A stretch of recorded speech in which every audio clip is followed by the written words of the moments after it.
आज मैं आपको एक ऐसी मर्डर मिस्ट्री की कहानी सुनाने जा रहा हूं, जिस कहानी को जानकर आप भी चौंक जाएंगे। ये ऐसी कहानी है जो गांव से पिता बताता है और गांव वाले समझते हैं कि वो बेटी जिंदा है, और पिता द्वारा बताया जाता है कि मैंने बेटी की ग्वालियर में शादी कर दी है, लेकिन असल में उस बेटी की 3 साल पहले उसकी निर्मम हत्या कर दी गई थी। हत्या क्यों और कहाँ और कैसे की गई, उसकी हत्या क्यों कर दी गई, ये सारे मामले को, ये सारी बातें आज इस वीडियो में समझते हैं। तो आशा नहीं, उम्मीद करते हैं कि आप सभी लोग अच्छे होंगे और अपने परिवार का ध्यान रख रहे होंगे। आयुष यात्रा क्राइम चैनल पर आप सभी लोगों का स्वागत करते हैं और आपसे गुजारिश है कि अब तक अगर चैनल को सब्सक्राइब नहीं किए हैं तो चैनल को सब्सक्राइब कर लीजिए, ताकि वीडियो का नोटिफिकेशन आपको पहले मिलता रहे।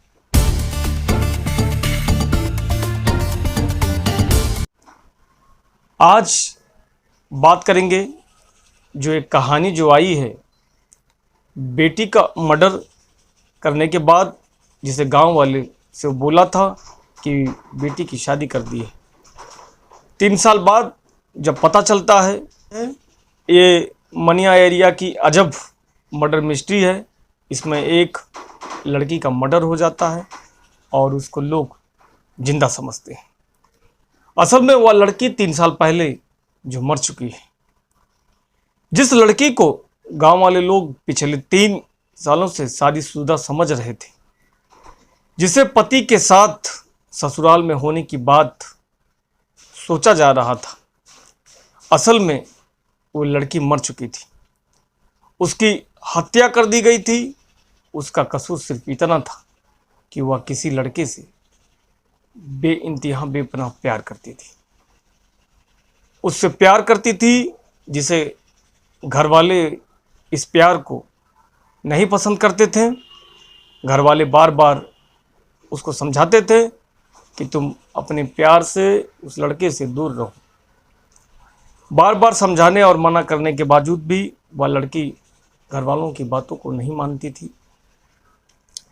ना मानने का जो कारण था, आखिर उस लड़की को एक दिन दुनिया से ही दूर कर दिया गया। अब पूरे 3 साल इस मर्डर मिस्ट्री का कोई अता पता नहीं चला, कब और कैसे क्या हुआ। तो इस मामले को समझते हैं पूरी गहनता के साथ, और एक कहानी जो राज का राज बना है, आज इस वीडियो में हम जानेंगे। ये मामला राजस्थान के धौलपुर जिले के मनिया थाना एरिया का है। घटना करीब 3 साल पुरानी है और 2 अक्टूबर 2019 के एक लड़की की जो लाश मिली थी, ये लाश गांव के बकचौली खार नदी के पास मिली थी। लड़की की उम्र महज करीब 18 साल की थी। उस समय लड़की का ना ही पहचान हो पाती है, ना ही उस लाश की शिनाख्त हो पाती है। उस समय उस लड़की का नाम भी पहचान नहीं हो पाता है और ना ही कोई इस मामले पर कार्रवाई होती है। जांच, जो पुलिस की जो जांच होती है, वह पेंडिंग में रह जाती है। और उसके बाद समय बीतने के बाद नवंबर 2022 में जब उस थाने पर एक नए पुलिस अधिकारी डीएसपी दीपक खंडेलवाल मनिया पुलिस थाने में पेंडिंग केस की रिपोर्ट जब देखने के लिए जब मांगते हैं, तब एक उसमें केस मिलता है। इस केस को देखकर वह भी शौक रह जाते हैं। होने के बाद तुरंत इस बारे में उन्होंने पुलिस टीम से तुरंत जांच और पड़ताल शुरू करने के लिए आदेश देते हैं। इस कहानी को सुलझाने के लिए पुलिस के द्वारा एक टीम गठित की जाती है, जैसा डीएसपी दीपक खंडेलवाल द्वारा आदेश किया गया था। ठीक उसी प्रकार गांव में बताया था कि बेटी की शादी हो चुकी है, और इसके बाद पुलिस ये पता लगाने के लिए आखिर आसपास के इलाके में पिछले 3 साल से 18 साल की कोई लड़की की लापता होने की वह पूछताछ जारी कर देते हैं गांव के लोगों से। इस दौरान पुलिस को गांव के खड़गपुर में रहने वाले बिरोगी के 18 साल की बेटी की लापता होने की जानकारी प्राप्त होती है।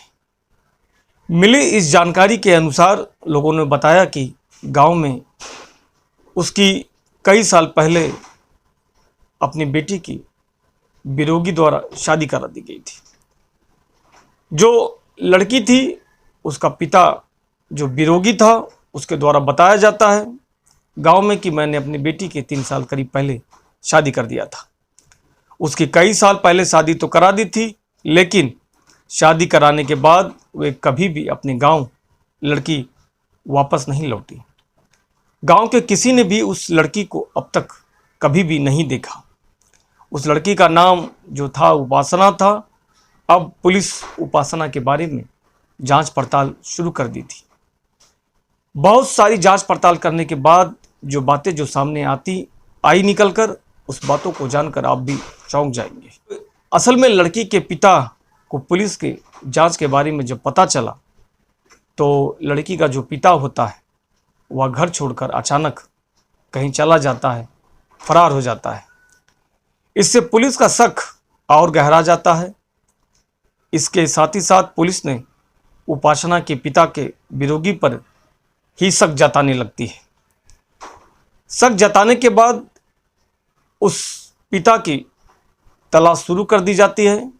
पुलिस की जांच में ये भी पता चला कि बिरोगी ने कभी भी अपनी बेटी को लापता होने की रिपोर्ट भी दर्ज नहीं कराई थी।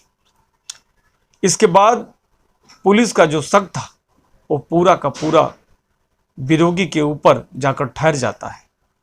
ठहरने के बाद उसको पुलिस के द्वारा तफ्तीश देने के बाद, ढूंढने के बाद, बड़ी मशक्कत के साथ जब बिरोगी को गिरफ्तार करके और स्टेशन लाया जाता है तो उसके साथ जब सख्ती से पूछताछ की जाती है तो पूछताछ में ये जाहिर होता है, बिरोगी द्वारा जो बताया जाता है उसे सारा पूरा पुलिस महकमा सुनकर हिल जाता है उसकी बातों से।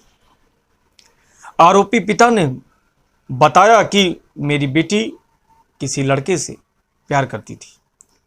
उसे बार बार हम लोगों द्वारा समझाने पर, मना करने पर फिर भी वो मानने के लिए तैयार नहीं थी। इसलिए उसे मामा के घर ग्वालियर हम लोगों ने मिलकर भेज दिया था। वहाँ जाने के बाद भी वह चुपके चुपके फ़ोन से बात करती थी और उससे मिलने की कोशिश करती थी। इसकी जानकारी जब हम सभी लोगों को मिलती है तब जो पिता होता है विरोगी, वह गुस्से में आ जाता है और गुस्से में आने के बाद वह अगले ही ट्रेन से पकड़कर वह ग्वालियर पहुंच जाता है। वहां जाने के बाद उपासना को घर ले जाने के लिए कहने लगता है। घर ले जाने की बातों को सुनकर घर वाले तो जानते ही थे, लेकिन उपासना घर जाने के लिए तैयार नहीं थी। लेकिन बहुत ही समझाने बुझाने के बाद पिता के द्वारा उपासना को आखिर में किसी भी तरीके से वह अपने पिता की बातों में आ जाती है और अपने पिता की बातों में आने के बाद वह घर जाने के लिए तैयार हो जाती है। जब उपासना तैयार हो जाती है पिता के साथ, जब रास्ते में जब मनिया रेलवे स्टेशन से उतरकर बगचौली गांव की खार नदी के पास जब पिता और बेटी दोनों जब पहुंचते हैं तो उसने बेटी को, प्रेमी को हमेशा छोड़ने के लिए फिर से एक बार दोबारा पिता जिद करने लगता है। बेटी इस बात को फिर मना कर देती है, इनकार कर देती है और पिता द्वारा बार बार समझाने पर जो पिता होता है उस पिता को गुस्सा आ जाता है अपनी बेटी पर। जब बेटी पर जब गुस्सा आ जाता है और जब बेटी मानने के लिए जब तैयार नहीं होती है, तब इस गुस्से में आकर पिता ने लड़की की जो चुन्नी होती है, जो दुपट्टा होता है, उस दुपट्टे से अपनी ही बेटी का उसका गला वहीं पर जबरन पकड़कर घोट देता है। जब अपने ही बेटी का जब गला जब उस चुनरी से जब दबा देता है और उसकी वही मौके पर निर्मम हत्या कर देता है। हत्या करने के बाद इसके बाद उसकी जो लाश होती है, उस लाश को उसी जगह पर उस झाड़ी में वह फेंक कर घर लौट आता है। और घर लौट कर आने के बाद और गांव के द्वारा पूछे जाने पर अपने गांव में वह कहता है कि मैंने अपनी बेटी उपासना की शादी ग्वालियर में कर दी है। इसके अलावा आरोपी पिता ने इस बारे में पुलिस को सूचना भी नहीं दी, कि रिपोर्ट भी नहीं दर्ज कराई, या गुमशुदगी का या लापता का उसने कोई भी ऐसा रिपोर्ट पुलिस महकमा या पुलिस स्टेशन पर रिपोर्ट दर्ज नहीं कराई, ना ही किसी बात की कोई सूचना दी। चूँकि उपासना किसी दूसरे थाना एरिया में जो उसकी लाश मिली थी, जो उपासना की जो हत्या करके जो पिता के द्वारा जो फेंक दिया जाता है झाड़ी में, जो उपासना की जो लाश जो बॉडी जो मिलती है वह दूसरे थाना में होने के नाते, दूसरे एरिया थाना में होने के नाते उसकी पहचान नहीं हो पाती, उसकी शिनाख्त नहीं हो पाती है और जो केस होता है वह पेंडिंग में ही रह जाता है। उसी प्रकार जो पिता होता है, या भी घर गांव पर आने के बाद इस पूरे घटना को अंजाम देने के बाद इस घटना से वह खुद ही अनजान हो जाता है। ना ही पुलिस में कोई सूचना देता है, ना ही गांव में किसी को इस घटना के बारे में बताता है। वह बहुत ही शातिराना तरीके से अपनी बेटी को हमेशा के लिए दूर कर देता है, उसकी निर्मम हत्या कर देता है। क्रोध में आकर पिता अपनी बेटी की हत्या तो कर ही देता है, उसी प्रकार उसकी जिस तरीके से उसकी शिनाख्त नहीं हो पाती उस बॉडी की और केस पेंडिंग में रह जाता है। इस केस को जब दीपक खंडेलवाल डीएसपी जब आते हैं, जब इस मामले को पूरी जांच और पड़ताल करते हैं, तो ये राज खुलकर सामने आता है। और आने के बाद इस मामले में जो पिता होता है आरोपी, पिता को गिरफ्तार कर लिया जाता है और उनके खिलाफ विभिन्न धाराओं में मुकदमा दर्ज करके उसको जेल भेज दिया जाता है। इस कहानी को सुनाकर हमारा मकसद किसी को दुखी या परेशान करना नहीं, बल्कि इस क्राइम की दुनिया में आपको सतर्क और जागरूक करना है। इस क्राइम की दुनिया में कब और कहां और किसके साथ कौन सी घटना घट जाए ये कोई नहीं जानता। सावधान रहें, सतर्क रहें और देखते रहिए आयुष यात्रा क्राइम चैनल। अब तक चैनल को और लाइक नहीं किए हैं तो कर लीजिए और ज़्यादा से ज़्यादा इस चैनल को अपना प्यार और सपोर्ट दे। और फिर मिलते हैं एक नई सच्ची, एक न्यू, एक रियल, एक स्टोरी, एक कहानी के साथ। तब तक के लिए हम आपसे विदा चाहते हैं। जय हिंद, जय भारत।